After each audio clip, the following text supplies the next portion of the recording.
This is SARS-CoV-2. It belongs to the family of coronaviruses named for the crown-like spikes on their surfaces. SARS-CoV-2 can cause COVID-19, a contagious viral infection that attacks primarily your throat and lungs. What actually happens in your body when you contract the coronavirus? What exactly causes your body to develop pneumonia? And how would a vaccine work? The coronavirus must infect living cells in order to reproduce. Let's have a closer look. Inside the virus, genetic material contains the information to make more copies of itself. A protein shell provides a hard protective enclosure for the genetic material as the virus travels between the people it infects. An outer envelope allows the virus to infect cells by merging with the cell's outer membrane. Projecting from the envelope are spikes of protein molecules. Both a typical influenza virus and the new coronavirus use their spikes like a key to get inside a cell in your body, where it takes over the cell's internal machinery, repurposing it to build the components of new viruses. When an infected person talks, coughs, or sneezes, droplets carrying the virus may land in your mouth or nose and then move into your lungs. Once inside your body, the virus comes in contact with cells in your throat, nose, or lungs. One spike on the virus inserts into a receptor molecule on your healthy cell membrane like a key in a lock. This action allows the virus to get inside your cell. Next, the virus travels inside a sac made from your cell membrane to your cell's nucleus. That's where your cell houses all its genetic material. Then, the viral envelope and cell membrane sac combine, allowing the viral genetic material to leave the sac and enter the nucleus. The viral genetic material hijacks the energy and materials in your cell's nucleus to make thousands of copies of itself. Some of the genetic material moves out of the nucleus, then attaches to the protein-building parts of your cell called ribosomes. These then use information from the genetic material to make other viral proteins, such as the spike protein. A packaging structure in your cell then carries the spikes in vesicles, which merge with your cell's outer layer, the cell membrane. All the parts needed to create a new virus gather just beneath your cell's membrane. Then, a new virus begins to bud off from the cell's membrane. Now, with the virus spreading in your body, how can you develop pneumonia symptoms? For this, we'll have to look into your lungs. Each lung has separate sections called lobes.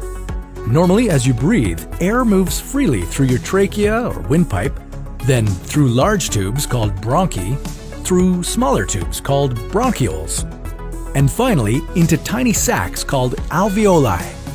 Your airways and alveoli are flexible and springy.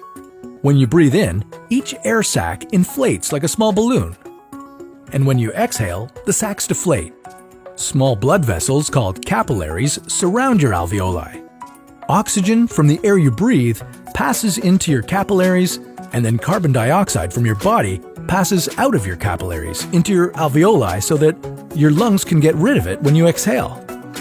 Your airways catch most germs in the mucus that lines your trachea, bronchi, and bronchioles. In a healthy body, hair-like cilia lining the tubes constantly push the mucus and germs out of your airways, where you might expel them by coughing. Normally, cells of your immune system attack viruses and germs that make it past your mucus and cilia and enter your alveoli. However, if your immune system is weakened, like in the case of a coronavirus infection, the virus can overwhelm your immune cells, and your bronchioles and alveoli become inflamed as your immune system attacks the multiplying viruses. The inflammation can cause your alveoli to fill with fluid, making it difficult for your body to get the oxygen it needs. You could develop lobar pneumonia, where one lobe of your lungs is affected, or you could have bronchopneumonia that affects many areas of both lungs. Pneumonia may cause difficulty breathing, chest pain, coughing, fever and chills, confusion, headache, muscle pain, and fatigue. It can also lead to more serious complications.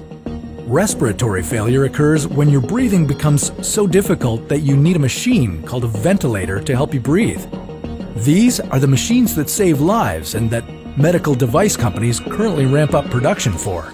Whether you would develop these symptoms depends on a lot of factors, such as your age and whether you already have an existing condition. While this all sounds scary, the push to develop a coronavirus vaccine is moving at high speed. Studies of other coronaviruses led most researchers to assume that people who have recovered from a SARS-CoV-2 infection could be protected from reinfection for a period of time. But that assumption needs to be backed by empirical evidence, and some studies suggest otherwise. There are several different approaches for a potential vaccine against the coronavirus. The basic idea is that you would get a shot that contains faint versions of the virus.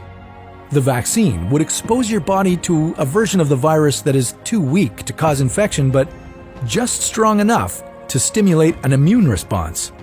Within a few weeks, cells in your immune system would make markers called antibodies, which would be specific for only the coronavirus, or specifically its spike protein.